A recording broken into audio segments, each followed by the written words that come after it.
in fact, unusual for the leadership to issue of this nature. Appealing to the United States judgment is appealed for that they hoped would prevail in the United States. They explained that Afghanistan was a very poor country and that Afghanistan would not the Afghan people. Likewise, they attacking the Taliban and killing the Taliban would not help Afghanistan. Nick, thank you.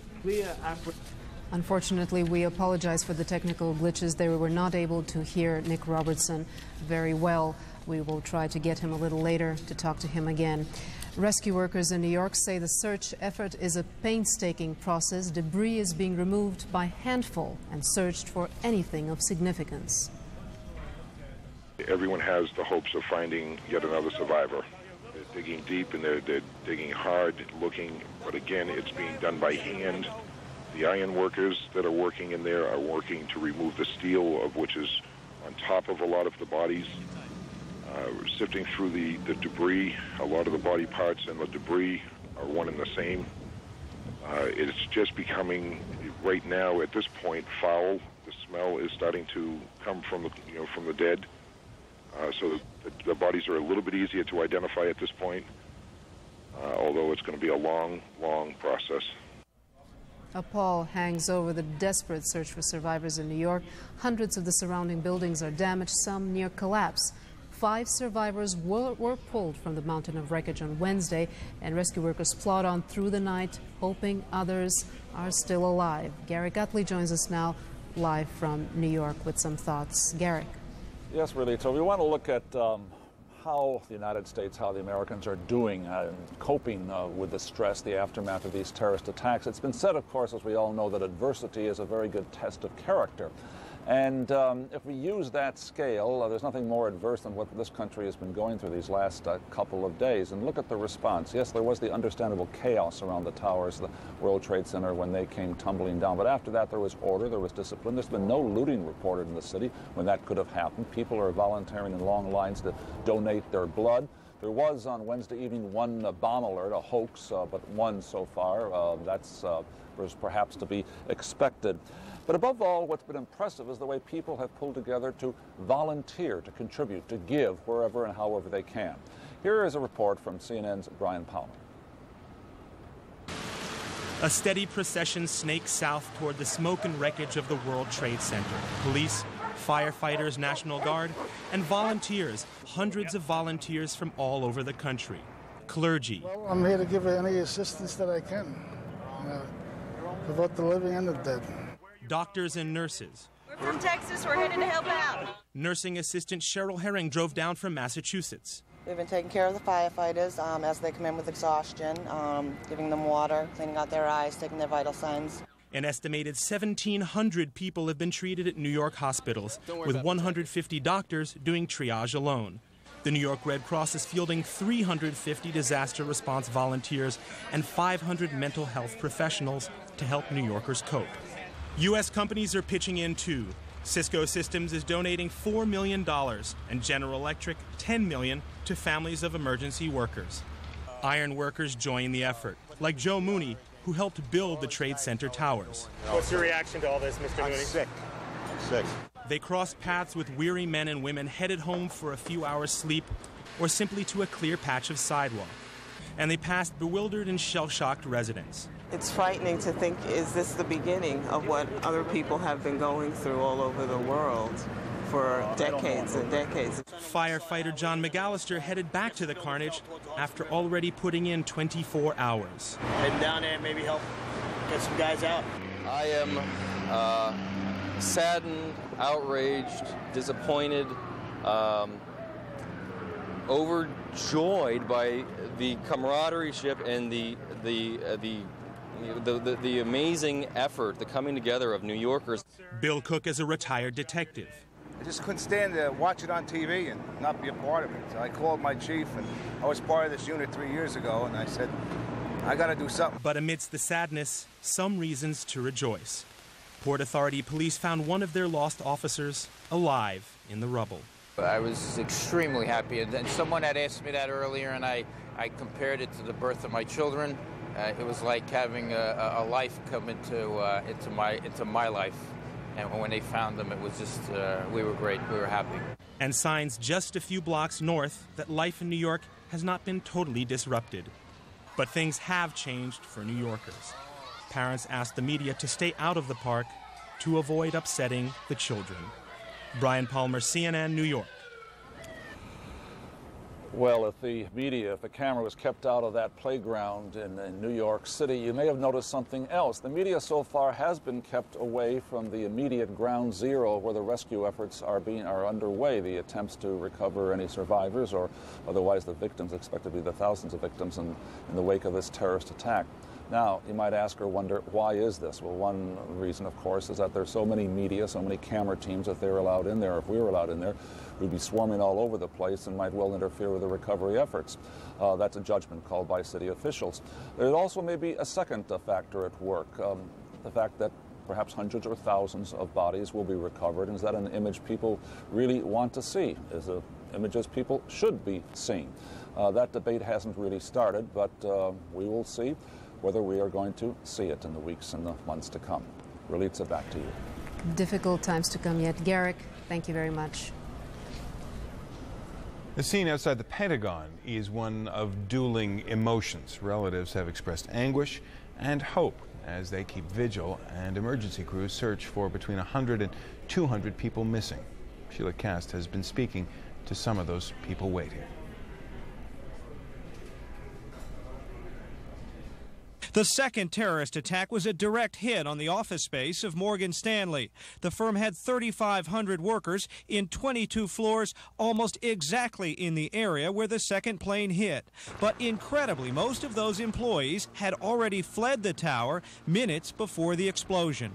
Miraculously, I'd say, we had 2,500 people in World Trade Center 2.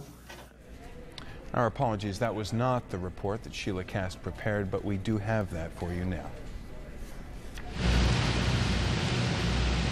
Tracy Rowenhorst stands vigil as close as she can to the spot where the jet slammed into the Pentagon. She looks for any movement, any relevant detail. On Tuesday, her husband Edward, an accountant for the Army, was working near that spot. I feel I need to be here with him. If he's alive, then he'll definitely need me when he comes out. It is a frustrating but not lonely vigil.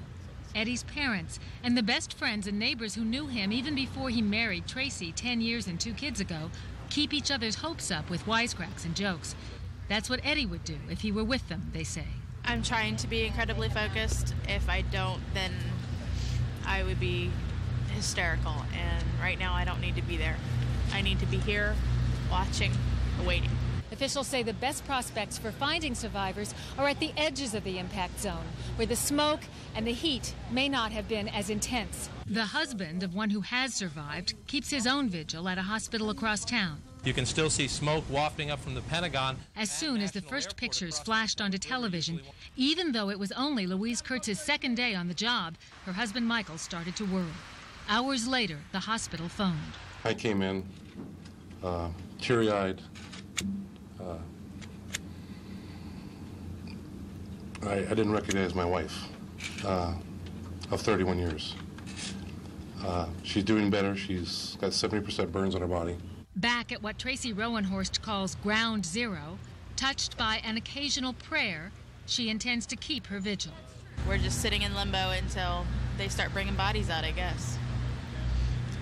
Either way, dead or alive. And we'll be here until the very... If he's the last one out, we'll be here until he comes out. Sheila Cast for CNN, Washington. The attacks have left many people psychologically scarred and many others in need of grief counseling. For more on this aspect of this tragedy, we're joined from London by grief counselor Colin Grange. Mr. Grange, thank you very much for joining us. First of all, this is an unprecedented attack, a new form of terrorism. Is this a challenge for you as you try to counsel the victims? Oh, indeed. One of the major problems, of course, is just the sheer enormity of what happened and how it happened on TV and at several layers. The first airplane into the Twin Tower, the second, and then, of course, the towers themselves collapsing. So we're trying to... Sorry. Yes, go ahead. We're trying to provide support to the employees of the major investment banks, airlines, who are suffering over here in London because they have lost colleagues, and of course they're very familiar with the buildings and so on, and they really need help overcoming feelings of disbelief, deep sadness, shock, and of course anger, which is covering up many other emotions of hurt. So how do you help them? What do you tell them? Well, we provide a telephone support service 24 hours a day to all the employees of our client organisations, and we help them talk through their feelings either over the phone. We're also providing professionals on site in these organisations so that if anybody wants to come along and talk about their feelings, we can help them. We're really trying to help our organisations go through a really quite a fine line of trying to keep things as normal as possible, which can help people keep structure to their lives over here working in London, but also to acknowledge the deep distress and sadness that there is around the employees. What about those who have not lost loved ones, those who were just in New York, they witnessed it, but they were not directly impacted by it? How do they deal with the sense of vulnerability that they will feel for a long time, and just the horror of what happened and what has forever scarred their city? Well, it will take a long time for many people who witnessed the event. Again, a strong sense of disbelief is around, simply because it was almost like watching a movie. The only time you see that level of destruction is when you're looking at a motion picture where it's all special effects. So the disbelief, I believe, would still be strong in a lot of people, and it will take some time to come to terms with all the fear and distress and sadness that's been experienced. Obviously, we at Ceridian provide services worldwide, and that includes providing services to some of the victims and the people immediately involved in New York, as well as the services we provide over here in London. You say you help people come to terms, but can people really come to terms with what happened in New York? Yes, it's obviously going to be a very significant event in their lives, and it will never be forgotten.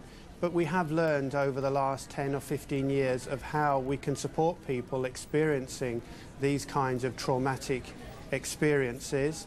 We can help them talk through the feelings that they have, what they may be experiencing, such as sleeplessness, a high level of anxiety, being very jumpy, reliving the experience by having images of what happened. And we have developed ways of managing these incidents right from the beginning, providing proactive help to people relatively soon after the event, 2-3 days, right through to providing post-traumatic counselling for people who have symptoms that don't start to recover after a few weeks. Are there symptoms that come about later? As you say, people are now in shock, in disbelief. Well, that can happen, of course. I mean, many people who are physically injured probably won't experience the full psychological impact until their physical injuries have recovered to some extent. And again, many people may not experience the full trauma until later on. Some people can seem to go on as normal for several weeks, and then they might start experiencing psychological problems. Again, everybody's different, and it will depend on how they react. Again, some other people may not have been directly involved in the incident, but they may have previous traumatic experiences reawakened, especially as what has happened was so visible. They were watching it on the news as it happened, and that may well force and cause them to re-experience previous traumas in their lives. Mr. Grange, thank you very much. John. Thank you. A moment ago, we showed you a portion of a taped report by mistake, but it's a remarkable story well worth seeing. A well-known investment bank was headquartered at the World Trade Center. Its staff might have been easy victims for the two planes which flew into the Twin Towers. But as Peter